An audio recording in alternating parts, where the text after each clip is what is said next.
Hi there, you bunch of stinky weebs. Always nice to have you back. It'd be great of you guys to show some support, maybe. Hit the subscribe button, like all that stupid YouTube stuff. Today we're going to be talking about the mass extinction of online live service gaming. Now, I believe that live service can be properly implemented and keep a game afloat and profitable in the long run. Fortnite is a great example of this, though a lot of you guys will roll your eyes to the back of your head. Fortnite has done a great job of giving fresh new content to people that partake in the game. Lots of new skins with lots of, other franchises crossovers, Dead Space, Dragon Ball, bunch of different animes, different content creators into Fortnite. It provides, it gives people what they want and it gives them the opportunity to spend their money, which is a great way to do it. But of course, Fortnite is one of the most prolific game companies, Epic, that's behind Fortnite, is very aggressive with the amount of content they produce, and it's probably one of the only games that is produces so much. And of course, they're not shy about experimenting with different play styles. I did not like Fortnite because of the stupid building mechanic, but they introduced a new building game mode, and I really do like that. That actually made the game fun for me, made the game more accessible for people like me that don't like that stupid building function they had. But unfortunately, like I said, Epic's Fortnite is one of their rare ones. Now let's go over. Kotaku has actually made a list of different live service games or games that will have their services cut in the near future. But let's go over the 27 they have and kind of go over which ones kind of actually do make sense, because there's a lot of these. If you notice, a lot of these are really, I didn't hear about the game, or I didn't partake in, or I didn't even know it was available. So let's go over the list. So the first one is Auto Chess. I've never heard about this before. This might be a PlayStation exclusive, or just solely on PlayStation. Never heard of it. Next is Fire Emblem Fates. I'm not a big fan of Fire Emblem.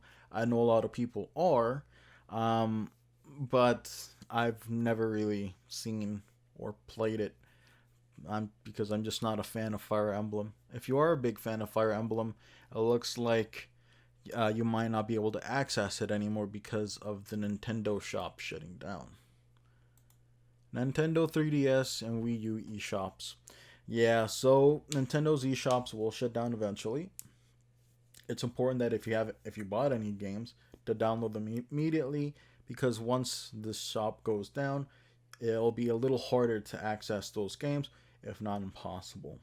Now, of course, there's a great thing called emulation, and you're able to play those games you've bought through emulation, right? Of course, that's in a very gray area, and Nintendo hates it, but they're shutting down their only way to access those games. So I want to say they're asking for it, but they're being very hard-headed and letting us access their games, right? Fortress V2. Never heard of this game. MMA President. Never really heard about this game. Natural Selection 2. This looks interesting and kind of up my alley, but never heard of it. Nerf Ultimate Championship. I heard that this game released to abysmal review. I think Angry Joe actually talked about this game a little bit, and he absolutely hated it. I'm looking at this, and I don't think I like it either. Kind of looks like dude's wall running. I'm not sure what to make of this game, but nah, not for me. PlayStation Plus Collection. Now this is interesting. I did recently talk about PlayStation, them being anti-consumer, and them being so against the Microsoft and Blizzard Activision merger. PlayStation, what they're going to do here is that, so they announced February 1st that on May 9th, they will no longer offer a 19 game package with PlayStation Plus. This means before If you had PlayStation Plus, you had access to 19 games like Bloodborne and God of War, some of the more premium games PlayStation has to offer that are exclusives. And after May 9th, you will no longer be able to have those if you're a new subscriber to PlayStation. If you are already a PlayStation Plus subscriber, you're able to download them and have them in your library. But if you're new, you're shit out of luck. You're going to have to buy them piecemeal.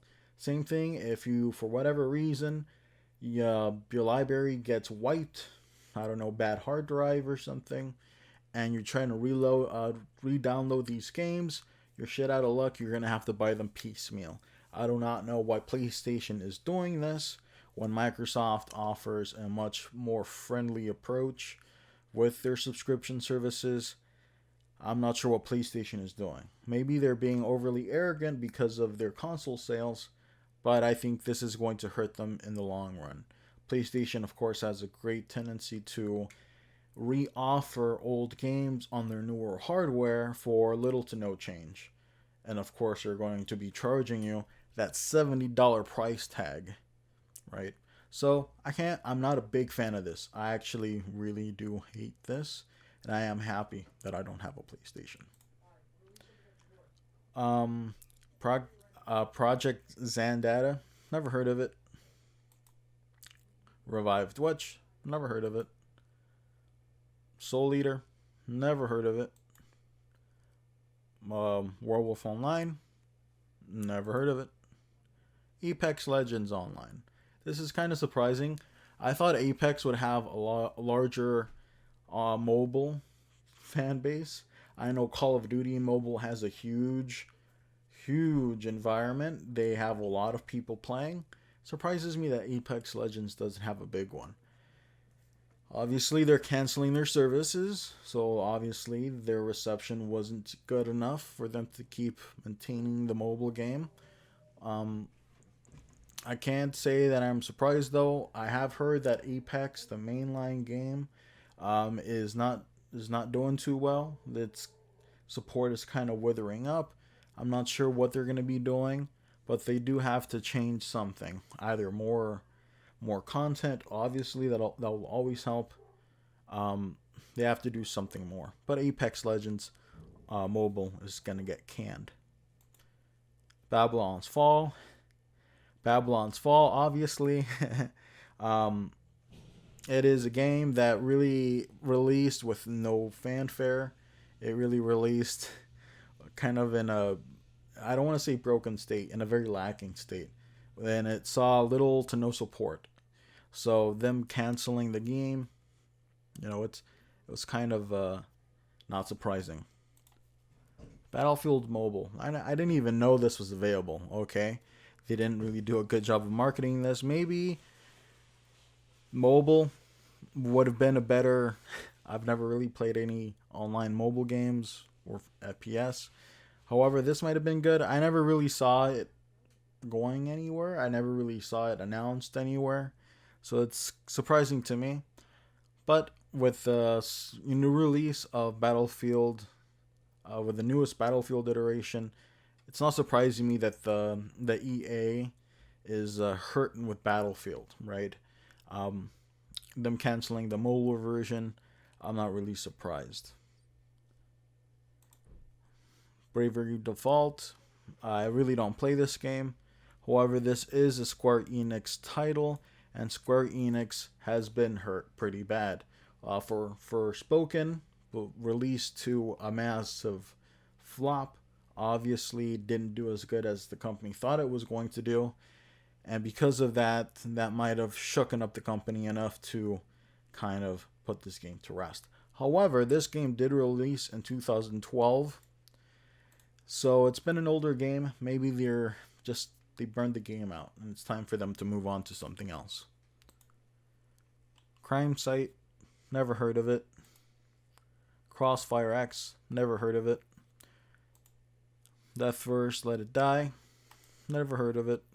Dragon Quest, never heard of it. Dragon Quest is a very big IP though, like in Japan. I'm surprised maybe it's not doing too hot in the Japanese market. because I think that's where the lion's share of this fan base is located.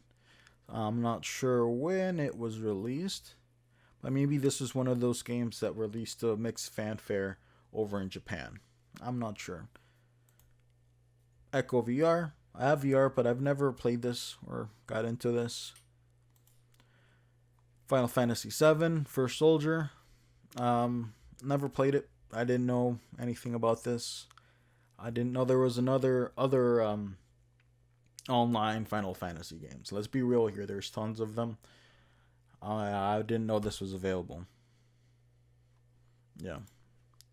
Google Stadia. Google Stadia. Yeah, it's getting wiped out. Google, like always, has a graveyard of different failed projects.